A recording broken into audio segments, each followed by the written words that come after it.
Sa ngalan ng Ama at ng Anak at ng Espiritu Santo, Amen. ang pagpapala ng ating Panginoong Hesu Kristo, ang pag-ibig ng Diyos Ama, at ang makikipagkaisa ng Espiritu Santo naway sumainyong lahat. At sumayo rin. Mga kapatid, tinipon tayo bilang mga kaanib na angkan ng Diyos, kaya dumulog tayo sa maawaing Panginoong nagpapatawad ng lubos. Sinugong tagapagpagaling sa mga nagsisisi, Panginoon, kaawaan mo kami. Panginoon, kaawaan mo kami. Dumating na tagapag-anyayang mga makasalanay magsisi, Kristo, kaawaan mo kami. Kristo, kaawaan mo kami. Nakaluklok ka sa kanan ng Diyos Ama para ipamagitan kami. Panginoon, kaawaan mo kami. Panginoon, kaawaan mo kami. Kaawaan tayo ng makapangyarihang Diyos, patawarin tayo sa ating mga kasalanan at patnubayan tayo sa buhay na walang hanggan. Amen.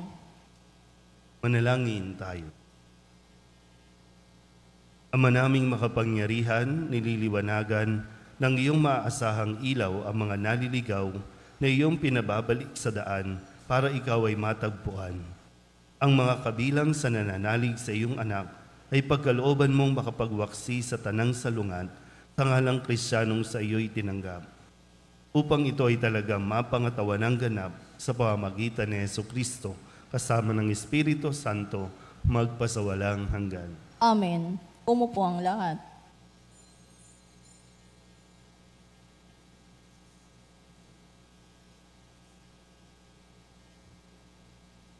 Pagbasa mula sa aklat ng Propeta Isaías.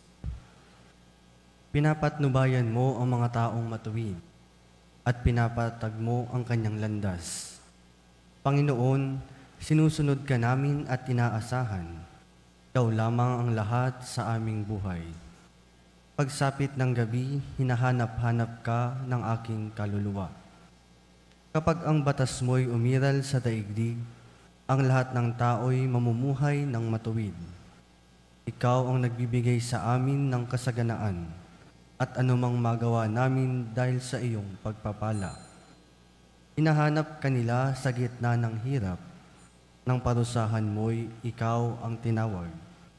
Ang katulad namin sa iyong harapan ay babaeng manganganak, napapasigaw sa tindi ng hirap.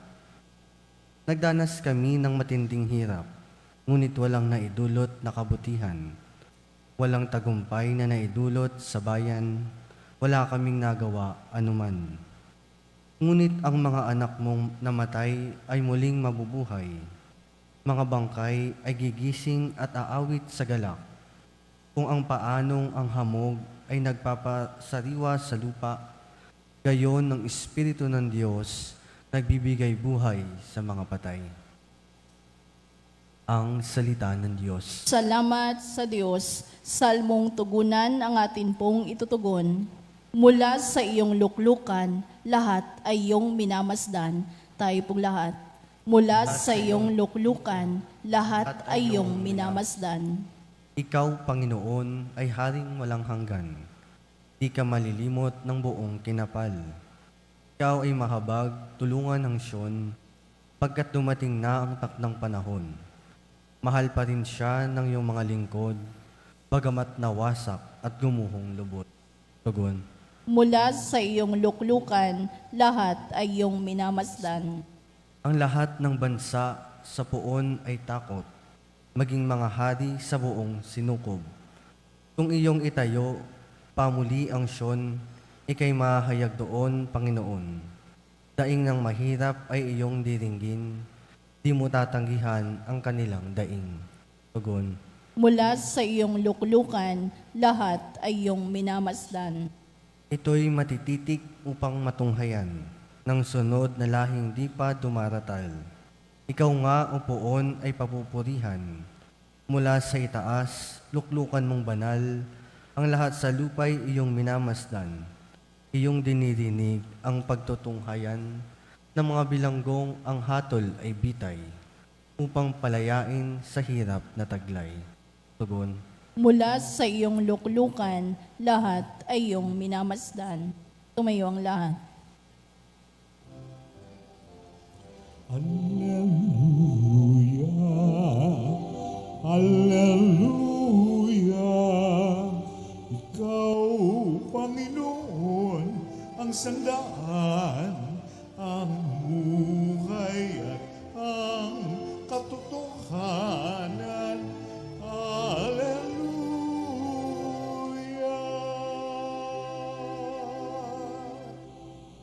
Sumainyo ang Panginoon. At sumayo rin. Ang mabuting balita ng Panginoon ayon kay San Mateo. Papuri sa iyo, Panginoon. Noong panahong iyon, sinabi ni Jesus, "Lumapit kayo sa akin, kayong lahat na napapagal at nabibigatan sa inyong pasanin, at kayo'y pagpapahingahin ko. Pasanin ninyo ang aking pamatok at mag-aral kayo sa akin. Ako'y maamo at mababang loob, at makasusumpong kayo ng kapahingahan para sa inyong kaluluwa. Sapagkat maginhawang dalhin ang aking pamatok at magaan ang pasaning ibibigay ko sa inyo." Ang mabuting balita ng Panginoon. Pinupuri ka namin, Panginoong Jesucristo. Isang magandang umaga po sa inyong lahat. Ngayon po ay Huwebes ng 15 linggo sa karaniwang panahon. Ang tanong, pagod ka na ba? At kung pagod na, ano ang dapat gawin? Pahinga. Diba? Minsan yung common sense natin, nakakalimutan nating gamitin. Kung pagod, edi magpahinga. Kasi kapag pagod at nagtuloy-tuloy ka pa ng iyong mga ginagawa, iinit lang ang ulo mo. At kapag mainit na ang ulo mo, kung ano-ano na ang masasabi mo, at hindi na nagiging effective. Kahit gawa ka ng gawa, marami ka mang gawain sa bahay man o sa opisina, hindi ka nagiging effective. Meron bang nami-pressure sa iyo na tapusin mo na lahat? Nagmamadali ka ba? Ayaw naman, para bang minsan kala natin pinapatay tayo, pero pag binalikan mo, ikaw lang naman kasi talaga yung pumapatay sa sarili mo. Akala mo, inaagawan ka ng kaligayahan, pero ikaw lang din naman ang nag-aalis ng kaligayahan sa buhay mo. Kasi kung papakinggan natin na mabuti, itong mga sinabi ni Jesus sa Ebanghelyo natin mula kay San Mateo, sabi niya, "Lumapit kayo sa akin, kayong mga napapagal at nabibigatan." Lumapit kayo kung kayo'y nabibigatan o pagod na. Hindi niya sinabing, "Aalsin ko lahat ng problema ninyo. Tatanggalin ko lahat ng inyong mga alalahanin." Malinaw ang sinabi ni Jesus, pagpapahingahin ko kayo. Magpahinga kayo. Ano bang kinapapaguran ninyo? Halimbawa po, anong kinapapaguran ninyo? Sa bahay, pagod na kayong maglaba, magluto, maglinis ng bahay, mag-asikaso, manaway, mangaral sa inyong mga anak. So pagod ka na ba? Ayaw mo na ba? Kasi kung ayaw mo na, kusa kang mamamahinga niyan. Kung sa trabaho, kung pagod ka na, mag-resign ka na, pagod ka na pala, ayaw mo na pala. Kesa naman reklamo ka ng reklamo, nung una, nagdadasal ka, magkatrabaho. Nang magkatrabaho, ngayon nagre-reklamo ka kasi pagod na pagod ka. Kaya lang din naman talaga tayo napapagod dahil ayaw natin magpahinga. Kaya nga mismong ang Diyos nagtalaga ng araw para magpahinga ang tao. Pero ang tao ayaw magpahinga. Ang misa, ang pagdalo sa misa ay isang uri ng pahinga. Kasi kung magpapahinga tayo, doon tayo mas nagkakaroon ng parabang tamang lugar, tamang oras, para pag-isipan natin, ano ba itong ginagawa natin? Importante ba ito? Okay pa ba ito? Nagiging okay pa ba ako at maging ang mga tao sa paligid ko? Ulitin ko po, hindi tayo mas magiging effective kung lagi tayong pagod. Pagod na ang katawan, pagod pa ang isip. Isa naman, hindi ka nga kumikilos, pero isip mo naman, utak mo naman, kung saan-saan nang pupupunta. Kaya pagod. Bago matulog, ang naming inaalala. O kaya paggising, kagigising lang, mukha ng pagod. Anong nangyayari? Di ba nagkakasakit din tayo? O pag nagkasakit, hisi natin sa Panginoon. Kaya ano ba sabi ng Panginoon? Magpahinga ka kasi. Magpahinga ka at matuto. Malinaw naman, sabi, magaan yung aking mga pamatok. Alam niyo pa po ba yung pamatok? Sino pang hindi nakakaalam ng pamatok? Dati kasi dito, di ba, marami ditong kalabaw. Di ba yung pamatok, yung nilalagay dito? Para na sa ganun, mas madali dun sa kalabaw, hilain yung napakalaking kariton na kung ano-anong mga nakalagay ng mga paninda, pero nakakaya dahil dun sa tulong ng pamatok. Yun dito. May tutusin itong istola ng pare, pamatok. Inilalagay ito. Simbolo ito ng responsibilidad na nakaatang sa balikat na kung pagod ka, di sige, tanggalin mo. Ayaw mo na. Pero nagiging madali ang lahat ng gawain dahil ito ang pamatok ng Panginoon. Kung susundan lang natin lagi. Kung aalalahanin lang natin lagi. Kasi ang sinasabi ng mundo, yung pamamaraan ng mundo, nakaka-depress yan. Minsan po, ang isa din kasi sa nakakapagod sa ngayon, yung pagtutok sa social media. Nakakapagod yan. Yung ganun ka ng ganun, scroll ka ng scroll. Hindi mo namamalayan. Naubos na yung araw. Ganun ka ng ganun. Nawala na. Hindi ka na nga nakapag-focus sa gawain mo sa bahay, sa opisina. Pero mapapansin mo, bakit ka napagod? Anong kinapaguran mo? So, napagod ka lang sa kakatingin sa buhay ng may buhay ng iba. Yung pinagkakabalahan ng iba, kinakain ng iba, binibili ng iba, napagod ka lang. Tapos pagkatapos niyan, ang sasabihin mo, aping-api ako. Kawawa naman ako. Magpahinga ka. Kailangan mo yan. Deserve mo ang magpahinga. Dahil mas magastos kapag ikaw ay nagkasakit. Mahirap magkasakit. So yung simpleng pahinga, huwag mong pagdamutan ang iyong sarili. Libre yan. Sa'yo yan. Kunin mo kung may pagkakataon at lagi namang dapat magbigay ka ng pagkakataon para sa sarili mo. Sa ganon, mas magawa natin ng epektibo ang misyon na ibinibigay sa atin ng Panginoon. Amen?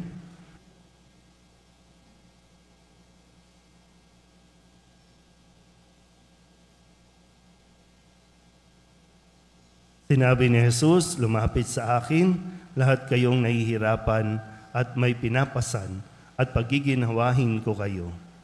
May pananalig sa kanyang pangako, ipahayag natin ang ating mga pangangailangan sa kanya. Ang ating pong itutugon, Jesus, ikaw ang aming kapayapaan. Jesus, ikaw ang aming kapayapaan.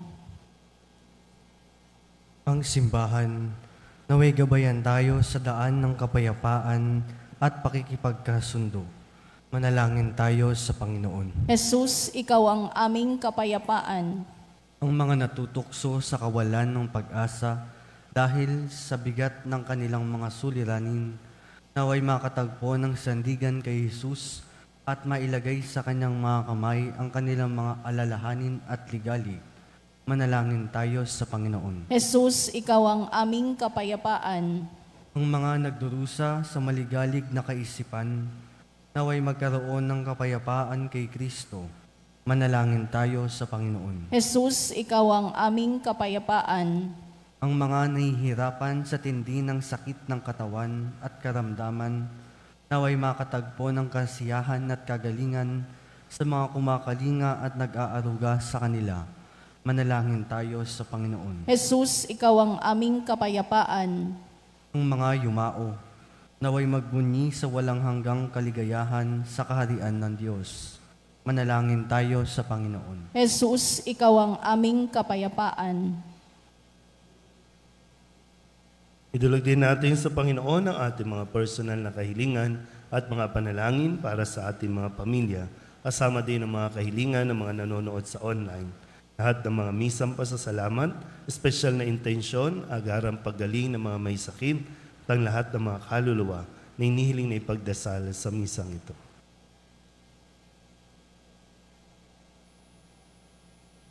Ang lahat ng ito inihiling namin sa ngalan ni Kristong aming Panginoon. Amen. Umupo ang lahat.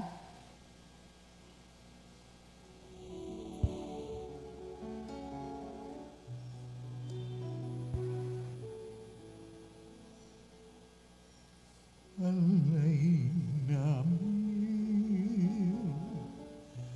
aming buhay, bawat galak at lumbay, bawat pangarap naming taglay, sa palad mo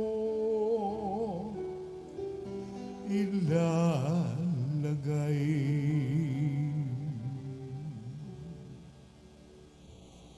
Manalangin kayo mga kapatid upang paghahain natin ay kalugdan ng Diyos sa mga makapangyarihan. Tanggapin nawa ng Panginoon itong paghahain sa iyong mga kamay, sa kapurihan niya at karangalan sa ating kapakinabangan at sa buong sambayanan niyang banal. Ama naming lumikha, tunghayan mo ang mga alay ng iyong sumasamong sambayanan at tanggapin mo ang mga ito para madagdagan ang iyong kabanalan sa mga nananalig na tunay sa pamamagitan ni Jesucristo kasama ng Espiritu Santo magpasawalang hanggan. Amen.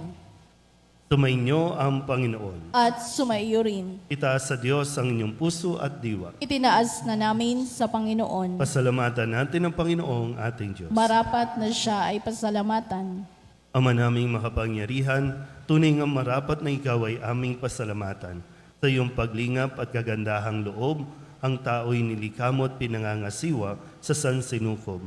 Sa hangad mong siya'y iwastong lubos, siya'y pinagdusa mo sa kanyang pagtalikod. Sa iyong pag-iliw, iyong ipinahintulot na makabalik siya sa pamamagitan ni Kristo Jesus.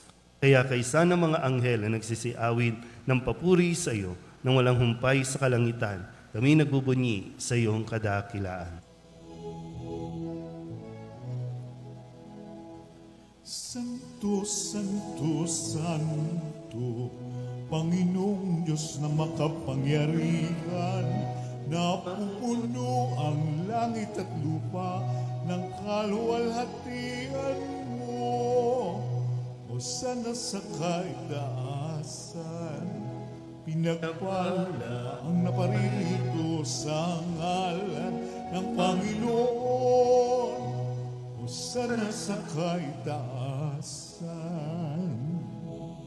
Ama naming banal, ikaw ang bukal ng tanang kabanalan. Kaya't sa pamamagitan ng iyong Espiritu, gawin mong banal ang kaloob nito upang para sa aming maging katawan at dugo ng aming Panginoong Hesu Kristo.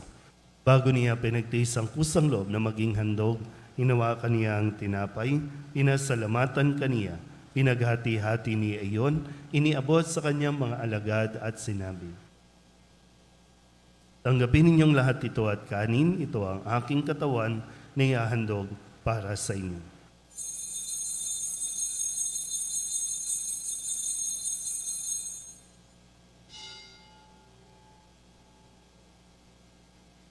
Hindi naman nang matapos ang hapunan, hinawakan niya ang kalis, muli kaniyang pinasalamatan.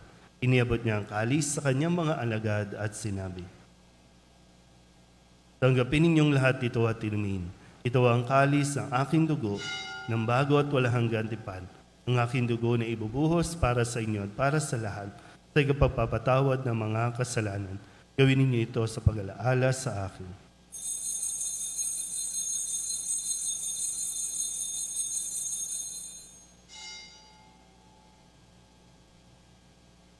Ipagbunyi natin ang misteryo ng pananampalataya. Si Kristo'y namatay, si Kristo'y nabuhay, si Kristo'y babalik sa wakas ng panahon. Ama, ginagawa namin ngayon ang pag-alaala sa pagkamatay at muling pagkabuhay ng iyong anak. Kaya tiniaalay namin sa iyo ang tinapay na nagbibigay buhay at ang kalis na nagkakaloob ng kaligtasan. Kami napapasalamat dahil kami iyong minarapat na tumayo sa harap mo para maglingkod sa iyo.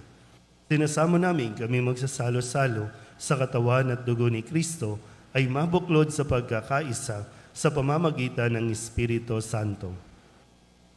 Ama, lingapin mo ang iyong simbahang laganap sa buong daigdig. Puspusin mo kami sa pag-ibig kay San Francisco na aming Papa at ni Jose na aming Obispo at ng Tanang Kaparian. Alalahanin mo si Brian na tinawag mo mula sa daigdig na ito. Nung siya'y binyagan, siya'y nakaisa ni Kristo sa pagkamatay. Ngayong siya'y pumanaw, naway makaisa siya ni Kristo sa pagkabuhay. Alalahanin mo rin ang mga kapatid naming nahimlay na may pag-asang sila'y muling mabubuhay, gayon din ang lahat ng mga pumanaw. Hawaan mo sila at patuloyin sa iyong kaliwanagan. Hawaan mo at pagindapating kaming lahat na makasalo sa iyong buhay na walang wakas. Kaysa ng mahal na Birhen Maria na ina ng Diyos, ng kabiyak ng puso niyang sa San Jose. Kaysa ng mga apostol at ng lahat ng mga banal na namuhay dito sa daigdig ng kalugod-lugod sa iyo, may pagdiwang nawa namin ang papupuri sa ikararangal mo sa pamamagitan ng iyong anak na aming Panginoong Hesu Kristo.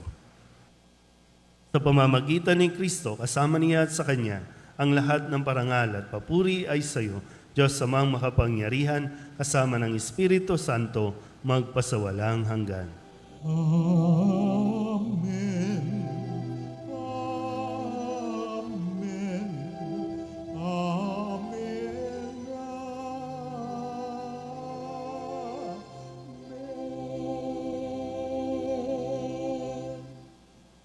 Sa tagubili ng mga nakagagaling na utos at turo ni Jesus sa Panginoon natin at Diyos, ipahayag natin ang lakas loob.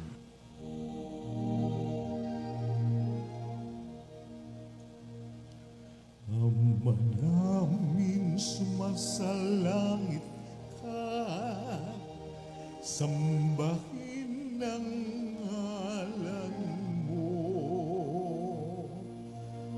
Mapasamin ang kaharian mo, sundin ang loob mo, dito sa lupa para nang sa langit. Bigyan mo kami ngayon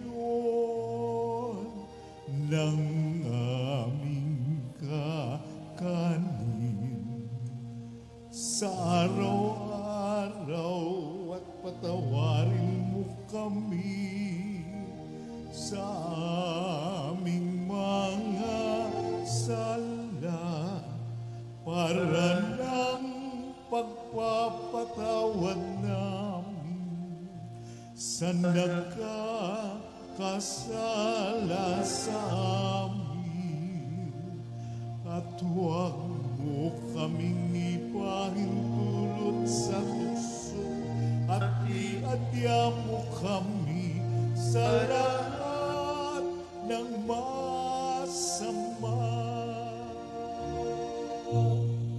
Hinihiling namin kami iadya sa lahat ng masama, pagkalooban ng kapayapaan araw-araw, iligtas sa kasalanan at ilayo sa lahat ng kapahamakan, samantalang aming pinananabikan ang dakilang araw ng pagpapahayag ng tagapagligtas naming si Hesu Kristo. Sapagkat iyo ang kaharian at ang kapangyarihan at ang kapurihan magpakailanman. Amen.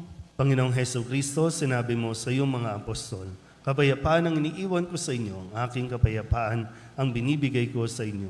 Tunghayan mo ang aming pananampalataya at huwag ang aming mga pagkakasala. Pagkalooban mo kami ng kapayapaan at pagkakaisa ayon sa iyong kalooban, kasama ng Espiritu Santo, magpasawalang hanggan. Amen. Ang kapayapaan ng Panginoon ay laging sumainyo. At sumaiyo rin. Magbigayan po tayo ng kapayapaan sa isa't isa.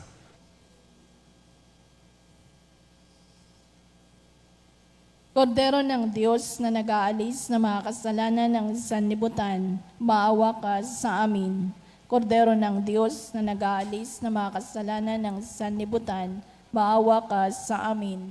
Kordero ng Diyos na nag-aalis ng mga kasalanan ng sanlibutan, ipagkaloob mo sa amin ang kapayapaan. Ito ang kordero ng Diyos.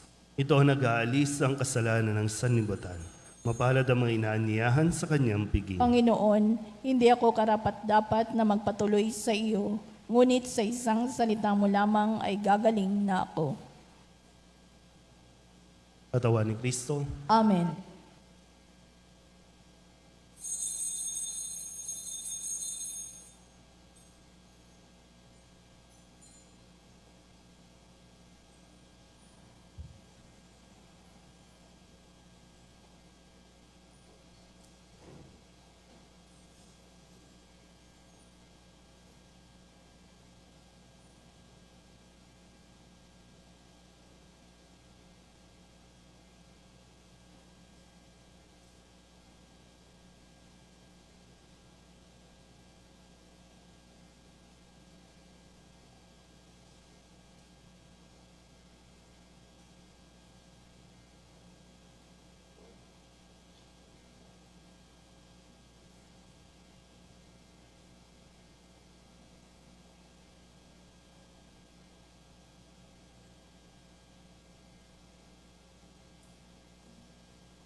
Manalangin tayo. Ama naming mapagmahal, kami mga pinapagsalo mo sa piging na banal, ay makatanggap nawa ng bungang karagdagan ng iyong pagliligtas na aming ipinagdiriwang sa pamamagitan ni Jesucristo kasama ng Espiritu Santo magpasawalang hanggan. Amen. Sumainyo ang Panginoon At sumayo rin. at pagpalain kayo ng makapangyarihang Diyos, Ama at Anak at Espiritu Santo. Amen. Tapos sa banal na misa, humayo tayo sa kapayapaan ni Kristo. Salamat sa Diyos. Magandang umaga po.